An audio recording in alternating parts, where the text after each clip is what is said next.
Doctor ortho Ayurvedic oil and capsule. अब दर्द भी घुटने टेकेगा। यूपी विधानसभा में सपा के हंगामे की वजह से नहीं हो सकी अनुपूरक बजट पर चर्चा। हंगामे के बाद विधानसभा की कार्यवाही अनिश्चितकालीन के लिए स्थगित। सदन में सपा के आचरण पर भड़के सीएम योगी। कहा, सदन में विपक्ष का आचरण शर्मनाक। विपक्ष का लोकतंत्र और विकास विरोधी चेहरा सामने आया। जनेश्वर मिश्र की जयंती पर समाजवादी पार्टी का ब्राह्मण पॉलिटिक्स। लखनऊ के सपा ऑफिस में ब्राह्मण सम्मेलन आयोजित। कई ब्राह्मण चेहरे मंच पर रहे मौजूद। ब्राह्मण सम्मेलन में अखिलेश ने भरी हुंकार। कहा, पीटीएम में पंडित पीड़ित साथ साथ। वहीं पूर्व मंत्री अभिषेक मिश्रा ने कहा, सपा सरकार आई तो एक एक ब्राह्मण के एनकाउंटर की कराएंगे जांच। बाराबंकी में सपा के पूर्व एमएलसी राजू यादव पर छात्रों को धमकाने का आरोप। ओम साई राम कॉलेज में धांधली का विरोध करने पर धमकाया। पूर्व एमएलसी राजू यादव ने कहा, ज्यादा भाग दौड़ की तो भविष्य बर्बाद कर दूंगा।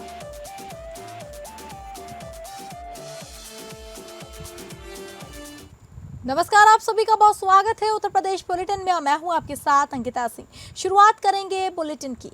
यूपी विधानमंडल के मानसून सत्र के तीसरे दिन मंगलवार को पेश किए गए अनुपूरक बजट पर हंगामे के चलते चर्चा नहीं हो सकी। सदन की कार्यवाही को 2 बार स्थगित करना पड़ा। इसके बाद सदन की कार्यवाही फिर शुरू हुई, पर लगातार हंगामा होता रहा। पेपर लीक के मुद्दे पर शून्यकाल में चर्चा के दौरान जमकर हंगामा हुआ। वहीं सरकार के जवाब से असंतुष्ट विपक्ष ने विधान परिषद से बहिर्गमन कर दिया।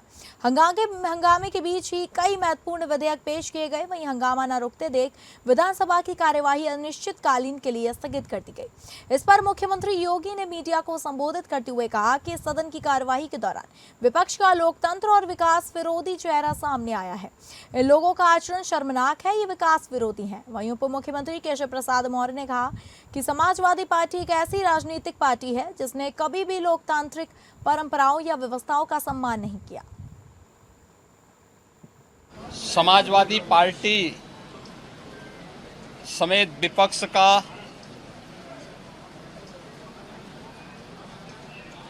जो अलोकतांत्रिक और असंवैधानिक चेहरा है वो एक बार फिर से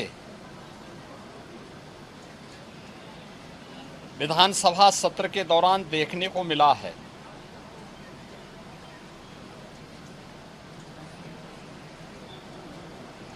विधानसभा सत्र को हंगामे के हवाले करना प्रदेश के युवाओं, किसानों, महिलाओं और गरीबों के साथ भारी अन्याय है। मानसून सत्र में युवाओं के लिए, अन्नदाता किसानों के लिए, आधी आबादी महिलाओं के लिए और गरीबों के लिए नई स्कीम, नई योजनाएं प्रारंभ हो। समाजवादी पार्टी ने 2027 के चुनाव को लेकर ब्राह्मण पॉलिटिक्स पर फोकस कर दिया है। समाजवादी विचारक जनेश्वर मिश्र की आज यानी बुधवार को जयंती है। सपा मुखिया अखिलेश यादव ने लखनऊ में उनकी प्रतिमा पर फूल चढ़ाए, माल्यार्पण किया और उन्हें श्रद्धांजलि दी। अखिलेश सुबह करीब 11:30 बजे जनेश्वर मिश्र पार्क पहुंचे। गोल्फ कार्ट में बैठकर प्रतिमा स्थल तक गए। पार्क में पहले से मौजूद सैकड़ों सपा कार्यकर्ताओं में अखिलेश से हाथ मिलाने की होड़ मच गई। अखिलेश यादव जैसे ही गोल्फ कोर्ट से उतरकर पैदल आगे बढ़े, कार्यकर्ताओं ने उन्हें चारों तरफ से घेर लिया। जिंदाबाद जिंदाबाद के नारे लगाने लगे। इस धक्का मुक्की के बीच अखिलेश को हल्का धक्का लगा। पुलिस और सुरक्षा कर्मियों ने कड़ी मशक्कत के बाद भीड़ को काबू पा लिया, अखिलेश की प्रतिमा तक पहुंचाया। वहीं इस मौके पर समाजवादी पार्टी के कई वरिष्ठ नेता भी मौजूद रहे। प्रतिमा पर माल्यार्पण के बाद अखिलेश सपा दफ्तर के लिए रवाना हो गए, जहां ब्राह्मण समाज का एक खास कार्यक्रम आयोजित किया गया, जिसे प्रबुद्धजन सम्मेलन नाम दिया गया। इसमें प्रदेश भर से ब्राह्मण समाज से जुड़े पार्टी नेता और पदाधिकारियों ने हिस्सा लिया। मंच पर कई ब्राह्मण नेता, पूर्व मंत्री पवन पांडे मौजूद रहे और पूर्व मंत्री अभिषेक मिश्रा मौजूद। माता प्रसाद पांडे मौजूद, पूजा शुक्ला मौजूद थे। ब्राह्मण सम्मेलन में मंच पर जनेश्वर मिश्र के भाई और बेटी भी मौजूद रहे। कार्यक्रम में सपा मुखिया अखिलेश यादव ने कहा कि लोग पीटीए की बात करते हैं, पीटीए की नई नई परिभाषा बनाते हैं। बीजेपी जब से पीडीए से हारी है तब से नई नई परिभाषा बना रही है, भूल गए हैं कि पीडीए में पंडित पीड़ित के साथ साथ। सपा मुखिया ने कहा कि याद है कि जब गाड़ी पलटाई गई थी, मैंने कहा था कि सरकार ने गाड़ी नहीं पलटाई, अगर सरकार बचाई है। जब कभी सैटेलाइट की मेज निकाली जाएगी उस समय पता लग जाएगा गाड़ी किसने पलटाई थी। वहीं पूर्व मंत्री अभिषेक मिश्रा ने कहा कि 2027 में हम यूपी में समाजवादी पार्टी की सरकार बनाएंगे, अखिलेश यादव को मुख्यमंत्री बनाएंगे, लेकिन हम आपसे कुछ मांगना चाहते हैं। एक चीज हमें भी चाहिए राष्ट्रीय अध्यक्ष जी से कि जिस तरह इस भारतीय जनता पार्टी की सरकार में ब्राह्मणों को चुन चुन कर एनकाउंटर में, फर्जी एनकाउंटर में मारा जा रहा है, समाजवादी सरकार में कोई एनकाउंटर नहीं होगा।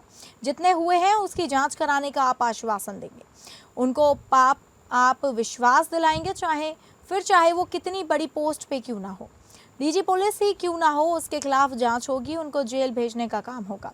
पूर्व विधायक पवन पांडे ने कहा कि राम मंदिर का चढ़ावा चोरी करके कोई नागपुर लेके आया तो कोई अहमदाबाद लेकर गया। 2027 में चोरों को यूपी से बाहर करने का काम हर समाजवादी पार्टी करेंगे।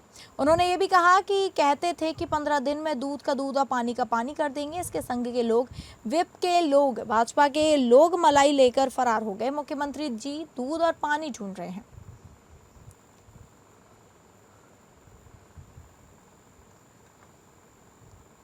समाजवादी पार्टी के राष्ट्रीय महासचिव व पूर्व मंत्री शिवपाल यादव ने समाजवादी पार्टी के ब्राह्मण सम्मेलन को लेकर बड़ा बयान दिया। शिवपाल यादव ने कहा कि जनेश्वर मिश्र सपा के संस्थापक सदस्य थे, हम उनके जन्मदिन पर हर साल धूमधाम के साथ मनाते हैं। ब्राह्मण समाजवादी पार्टी के साथ है और सभी समाज का सहयोग सपा को मिल रहा है। सपा की कार्यवाही को लेकर शिवपाल यादव ने कहा कि सरकार लोकतांत्रिक तरीके से चर्चा नहीं करना चाहती और विपक्ष की आवाज दबाना चाहती। ये जनेश्वर मिश्र जी हमारे प्रथम पंक्ष के लीडर थे और पक्के समाजवादी थे, तो उनका जन्मदिन हर वर्ष मनाया जाता है। समाजवादी जितने भी हैं और समाजवादी मनाते हैं, तो आज है उनका जन्म, तो हम सब लोग पूरी समाजवादी पार्टी उनका जन्मदिन मना रही है। उनके लोकतंत्र की सीधी सीधी हत्या है। विरोध पक्ष का काम है विरोध करना, और हम तो विरोध करा है और करेंगे। अयोध्या में राम मंदिर चढ़ावा चोरी मामले के करीब 2 महीने बाद पूर्व महासचिव चंपत राय पहली बार अयोध्या में नजर आए। वह सीधे तपस्वी छावनी मंदिर पहुंचे। वहां मौजूद मीडियाकर्मी जब उनकी फोटो वीडियो बनाने लगे तो चंपत राय गुस्से में नजर आए और उन्होंने उंगली से इशारा करके कैमरे बंद कराने को कहा। इसके बाद तपस्वी छावनी के महंत जगत गुरु परमहंस आचार्य से उनकी बंद कमरे में बातचीत हुई। बातचीत के बाद परमहंस आचार्य ने बताया कि हमने उनसे निवेदन किया है कि आप अयोध्या धाम मत छोड़िए। उन्होंने निवेदन स्वीकार कर लिया और कहा कि मैं अंतिम सांस तक अयोध्या में ही रहूंगा। गौरतलब है कि 6 जून को चढ़ावे में गड़बड़ी और चोरी का मामला सामने आया था, जिसके बाद एसआईटी जांच बैठी और अब तक 8 आरोपियों को गिरफ्तार कर चुकी है। विवाद बढ़ने के बाद 26 जून को चंपत राय ने ट्रस्ट के महासचिव पद से इस्तीफा दे दिया था। विश्व हिंदू परिषद के अंतर्राष्ट्रीय उपाध्यक्ष आदरणीय श्री चंपत राय जी साधु संतों से दर्शन कर रहे हैं।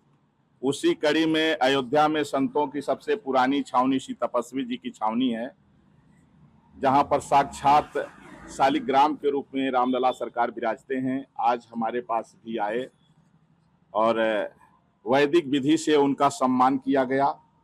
श्री चंपत राय जी युग ऋषि हैं, जिनके नेतृत्व में संपूर्ण राम मंदिर का निर्माण हुआ। सभी सनातनियों की उनके प्रति बहुत श्रद्धा है। लखनऊ स्नातक निर्वाचन क्षेत्र से एमएलसी और भारतीय जनता पार्टी के बाराबंकी जिला प्रभारी इंजीनियर अवनीश कुमार सिंह ने स्नातकों, शिक्षकों और युवाओं के सशक्तिकरण को लेकर अपनी प्राथमिकताओं को स्पष्ट किया। उन्होंने बताया कि विधान परिषद में उनकी पहल पर लाए गए प्रस्तावों और चर्चाओं के आधार पर प्रदेश सरकार ने नई दूरगामी नीतियां तैयार की हैं, जिनसे युवाओं और शैक्षणिक संस्थानों को सीधा लाभ मिल रहा है। एमएलसी अवनीश कुमार सिंह ने बताया उन्होंने कि युवाओं को उनकी योग्यता और रुचि के अनुसार अवसर दिलाने के लिए उन्होंने प्राइवेट मेंबर बिल के जरिए एक ठोस खाका तैयार किया है, जिसके आधार पर उत्तर प्रदेश सरकार ने उत्तर प्रदेश रोजगार मिशन का गठन किया। इस मिशन का मुख्य उद्देश्य राष्ट्रीय शिक्षा नीति के तहत युवाओं को उनकी स्किल के अनुसार चिन्हित कर आधुनिक तकनीक व विषयों से जोड़ना है, ताकि पढ़ाई पूरी होते ही उन्हें बेहतर नौकरियां मिल सकें। इसके साथ ही शिक्षण संस्थानों में सोलर पैनल लगाने पर मिलने वाले नेट मीटरिंग की व्यवस्था को नई सोलर नीति में शामिल कराया गया, जिससे प्रदेश भर के विद्यालयों को आत्मनिर्भर बनने में मदद मिली है। भविष्य के खाके पर बात करते हुए उन्होंने कहा कि बिना किसी भेदभाव के पारदर्शी तरीके से युवाओं को नौकरियां दिलाना और भर्ती परीक्षाओं में पेपर लीक जैसी समस्याओं पर पूरी तरह लगाम लगाना उनकी सर्वोच्च प्राथमिकता है। जिला प्रभारी ने कहा कि ODOP एक जिला उत्पाद योजना और बड़े पैमाने पर हो रहे निवेश के जरिए स्थानीय स्तर पर रोजगार के नए अवसर बन रहे हैं। सरकार सबका साथ, सबका विकास और सबका प्रयास के संकल्प के साथ उत्तर प्रदेश को विकसित बनाने की दिशा में हर युवा की भागीदारी सुनिश्चित कर रही है। शिक्षक के स्नातक क्षेत्र का एमएलसी होने के नाते स्नातक क्षेत्र के युवाओं को और उनके साथ उनकी जुड़ी हुई समस्याओं को और उनके जुड़े हुए विषयों को विधान परिषद में मैंने लगातार उठाया है। और विशेष मुद्दे तौर पर हम जिसे रोजगार की बात करें तो मैंने एक प्राइवेट मेंबर बिल लाया था, जिसके तहत रोजगार आयोग बनाने की बात हुई थी। उसी के आधार पर उत्तर प्रदेश सरकार ने उत्तर प्रदेश रोजगार मिशन बनाया है, जिस मिशन में युवाओं के स्किल्स को आइडेंटिफाई करके और किस तरह से वो पढ़ाई करें और कौन सी स्किल उनके लिए ठीक रहेगी और आने वाले समय में कौन सी टेक्नोलॉजी उनके लिए बेहतर रहेगी, इन सारी चीज़ों को समन्वय करते हुए जो हमारी राष्ट्रीय शिक्षा नीति है उसमें उसके तहत विषयों को जोड़कर स्नातक क्षेत्र के युवाओं को पढ़ाया जाए, जिससे वो स्किल्ड हो जाए और अच्छी नौकरियां उनको मिल सकें। दिल्ली में छात्रों के अधिकारों के लिए धरना देने का दावा करने वाली समाजवादी पार्टी के अपने ही रसूखदार नेता का एक सनसनीखेज कारनामा बाराबंकी में सामने आया। कुर्सी स्थित Om Sai Ram group of college की चेयरपर्सन आस्था यादव के पति और सपा के पूर्व एमएलसी राजेश यादव उर्फ राजू यादव पर बीएससी एग्रीकल्चर के छात्रों को फोन पर धमकी देने का आरोप लगा है। पीड़ित छात्रों का आरोप है कि कॉलेज प्रबंधन की मनमानी और विवादित शिक्षकों के खिलाफ शिकायत करने पर उनका फाइनल सेमेस्टर का परीक्षा परिणाम रोक दिया गया। जब छात्रों ने इसकी शिकायत अधिकारियों से की तो सपा के पूर्व एमएलसी ने फोन करके उनका भविष्य खराब करने की धमकी दी। पीड़ित छात्र नीरज यादव और राहुल कुमार यादव के उनके मुताबिक उन्होंने वर्ष 2022 में बीएससी एग्रीकल्चर में एडमिशन लिया था और सभी सेमेस्टर पूरे हो चुके थे और सिर्फ अंतिम सेमेस्टर बचा था। आरोप है कि कॉलेज में नियुक्त एक विवादित शिक्षक नियमित क्लास नहीं लेते थे। जब छात्रों ने लगातार क्लास अटेंड करने और पढ़ाई कराने की मांग उठाई तो कॉलेज प्रबंधन रंजिश रखने लगा। इस रंजिश के चलते करीब 15 छात्रों का अंतिम सेमेस्टर का परीक्षा परिणाम भी रोक दिया गया। जब पीड़ित छात्रों ने 15 जून को जिलाधिकारी को प्रार्थना पत्र दिया तो आरोप है कि पूर्व एमएलसी राजू यादव ने व्हाट्सएप कॉल पर धमकाया कि जो करना था कर चुके, अब ज्यादा भागदौड़ की तो भविष्य बर्बाद कर दूंगा। सपा नेता की धमकी भरे सहमे पीड़ित छात्रों ने पुलिस अधीक्षक बाराबंकी, जिलाधिकारी और एसडीएम को शिकायत पत्र सौंपकर जानमाल की सुरक्षा तथा परीक्षा परिणाम दिलाए जाने की गुहार लगाई है। गरीब परिवारों से आने वाले इन छात्रों का कहना है कि वे पेट काट कर फीस भरते हैं, लेकिन अब उनका भविष्य अंधकार में चला जा रहा है। छात्रों ने सपा पर दोहरा चरित्र अपनाने का तीखा हमला बोलते हुए कहा कि दिल्ली के जंतर मंतर पर छात्रों के साथ खड़े होने का नाटक करने वाली सपा के वरिष्ठ नेता खुद अपने ही कॉलेज में गरीब छात्रों का भविष्य तबाह कर रहे हैं। हमारा नाम नीरज यादव है। हम बीएससी एग्रीकल्चर के स्टूडेंट हैं और हम लोगों का जो 7 सेमेस्टर पूरे हो चुके थे, अंतिम सेमेस्टर बचा था। कॉलेज वालों ने हमारा फॉर्म कम से कम 15 से 16 लोग हैं जिनका एग्जामिनेशन फॉर्म वेरीफाई नहीं किया गया। इस विषय में हम डीएम साहब के पास आए थे और ज्ञापन भी लिखित सूचना भी दिए हैं। इससे पहले सूचना भी दे चुके थे। तब तक ये सूचना हमारे पूर्व एमएलसी श्री राजेश यादव राजू के पास पहुंची। उन्होंने कॉल पे हमको धमकी दी है और इस चीज़ को उन्होंने कहा है कि अगर ज़्यादा कुछ करते हो तो आपका अगला साल खराब कर देंगे और कुछ भी नहीं कर पाओगे। अगली खबर हरदोई से है, जहां हरदोई के शाहाबाद नगर पालिका परिषद में विकास कार्यों की गुणवत्ता एक बार फिर सवालों के घेरे में है। नगर के मोहल्ला महुआ टोला में लाखों रुपए की लागत से बनाई गई इंटरलॉकिंग सड़क पहली ही बरसात में अपनी बदहाली बयां कर रही है। स्थानीय लोगों का आरोप है कि निर्माण कार्य में मानकों की अनदेखी की गई, जिसका नतीजा ये है कि सड़क कई जगह धंस गई है और इंटरलॉकिंग ईंटें उखड़ने लगी हैं। पहले ही बरसात में सड़क की परत उखड़ने लगी, कई स्थानों पर इंटरलॉकिंग धंस गई और जलभराव की स्थिति पैदा हो गई। इससे राहगीरों और स्थानीय लोगों को भारी परेशानी का सामना करना पड़ रहा है। उनका कहना है कि यदि निर्माण कार्य निर्धारित मानकों के अनुसार होता तो सड़क इतनी जल्दी खराब नहीं होती। बरसात ने निर्माण कार्य की गुणवत्ता की पोल खोल कर रख दी है। जी, मैं इस समय नगर पालिका शाहबाद के मोहल्ला महुआ टोला में खड़ा हुआ हूँ। आपको मैं दिखाना चाहता हूँ कि इस समय ये रोड की जो व्यवस्थाएं हैं, यहाँ पे लाखों रुपए की लागत से जो है ये रोड का निर्माण हुआ है, इंटरलॉकिंग रोड बनी हुई है। और मैं आपके सामने ये दिखाना चाहता हूँ, कैमरामैन से कहता हूँ मैं दिखाइएगा। इस तरीके से जो यहाँ पे ये रोड बनी हुई है, लाखों रुपए की लागत से रोड बनी हुई है और इसकी जर्जर, ये इस तरीके से जर्जर व्यवस्था है। इस तरीके से इसको जो है देखिएगा, अभी काफ़ी समय भी नहीं हुआ है, 1 साल भी नहीं हुआ है। हापुड़ जनपद में श्रावण मास की पवित्र कावड़ यात्रा के लिए प्रशासन ने व्यापक तैयारियां पूरी कर ली हैं। जिले के मुख्य मार्गों को वन वे बना दिया गया है ताकि कावड़ियों को आवागमन में कोई परेशानी न हो। यातायात पुलिस और स्थानीय प्रशासन सड़कों पर सख्त निगरानी दिख रहे हैं। कावड़ियों की सुख सुविधा का पूरा ध्यान किया जा रहा है। वहीं मार्गों पर स्थायी जल सुविधा केंद्र, विश्राम स्थल, चिकित्सा शिविर और शौचालय उपलब्ध कराए गए हैं। जिला प्रशासन ने सभी संबंधित विभागों को निर्देश दिए हैं कि कावड़ियों को किसी भी प्रकार की असुविधा न हो। वहीं पुलिस और प्रशासनिक अधिकारियों ने सुरक्षा व्यवस्था को और मजबूत किया है। रात्रि में भी रोशनी और गश्त का इंतजाम किया गया। हापुड़ प्रशासन का प्रयास है कि यह यात्रा शांतिपूर्ण और सुव्यवस्थित तरीके से संपन्न हो। कावड़ियों से अपील की गई है कि वे नियमों का पालन करें और अनुशासन बनाए रखें। सावन मास का पवित्र माह प्रारंभ हो चुका है और कांवड़िये अपने गंतव्य के लिए हरिद्वार, उत्तराखंड और गंगोत्री से निकल चुके हैं।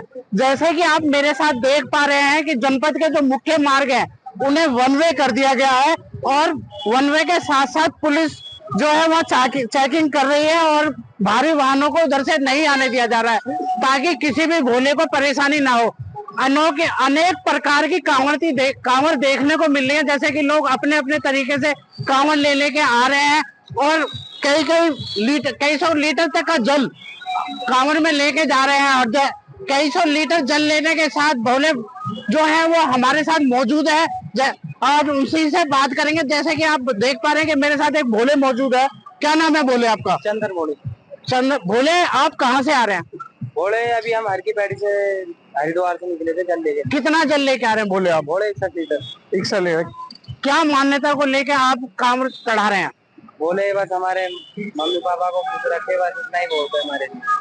जैसे कि अभी एक भोले से बात हुई, वो एक जो जल लेके जा रहे हैं जो इसमें 61 लीटर, कोई 151 लीटर आदि तरह ले गए, लेकिन उसी में एक भोले थे जो हमारे साथ विजुअल के साथ आप देख पा रहे थे।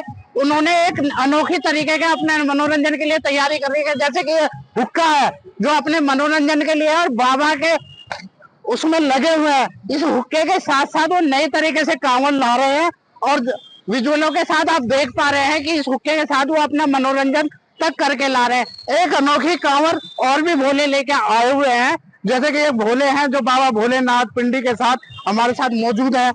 क्या नाम है भोले आपका? भोले, आप किस तरह की कांवड़ लेके आ रहे हैं और किस तरह की तैयारी है आपकी? ये रथ वाली कांवड़ है, हरिद्वार से पलवल के लिए जा रही है।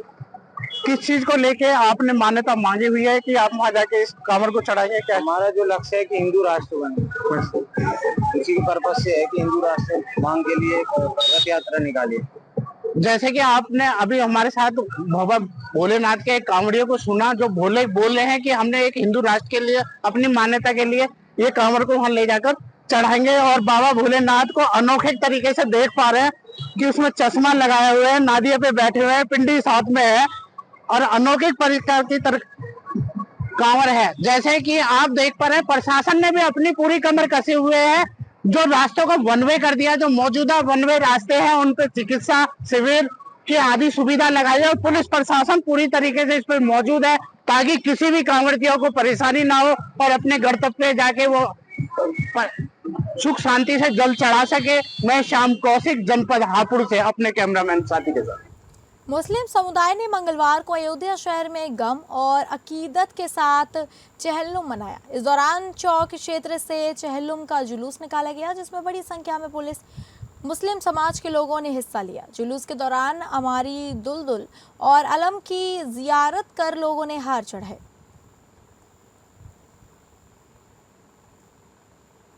देखिए, ये जो चहलुम है ये इमाम हुसैन अलैहिस्सलाम जो हज़रत मोहम्मद मुस्तफ़ा सल्लल्लाहु अलैहि वसल्लम के नवासे हैं, उनकी शहादत की याद में मनाया जा रहा है। ये वो अफराद थे, इमाम हुसैन अलैहिस्सलाम नवासे रसूल हैं। अपने 72 साथियों के साथ और अहले वयाल के साथ, घर वालों के साथ करबला मोहल्ला में सन 61 हिजरी में खानवादे को लेके पहुँचे। 3 दिनों तक के आपको आपके पूरे खानवादे को भूखा और प्यासा रखा गया और फिर शहीद कर दिया गया। जो जुलूम है, जो इमाम हुसैन की याद में जुलूम मनाया जाता है, बहुत धार्मिक त्यौहार है, तो वही जुलूस निकला हुआ है हमारा। झांसी पुलिस ने थाना नवाबाद क्षेत्र में हुई ऑटो लूट की वारदात का 24 घंटे के भीतर खुलासा कर दिया। पुलिस ने 4 आरोपियों को गिरफ्तार कर उनके कब्जे से लूट की रकम, घटना में इस्तेमाल ऑटो, अवैध तमंचा, कारतूस, 4 मोबाइल फोन और 1 मोटरसाइकिल बरामद की है। पुलिस के मुताबिक आरोपियों ने मेडिकल कॉलेज के पास ऑटो रोककर तमंचे के बल पर यात्री से 12,000 रुपए लूट लिए थे।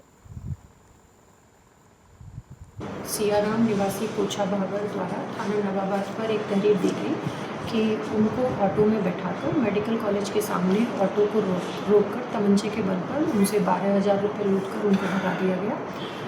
प्राप्त तहरीर के आधार पर सुसंगत धाराओं में थाना नवाबाद पर तत्समय अभियोग पंजीकृत किया गया। तभी से प्रकरण में ये घटना के खुलासे के लिए थाना नवाबाद पुलिस द्वारा घटना करने वाले 4 अभियुक्तों को गिरफ्तार किया गया है। इन गिरफ्तार अभियुक्तों के नाम हैं चांद खान निवासी दतिया तथा खुशहाल उर्फ विक्की, जगमोहन अहिरवार तथा नसीम खान। ये तीनों जनपद झांसी के निवासी हैं। इनके द्वारा ये घटना कल कारित की गई थी। तो फिलहाल उत्तर प्रदेश बुलेटिन में बस इतना ही। नमस्कार।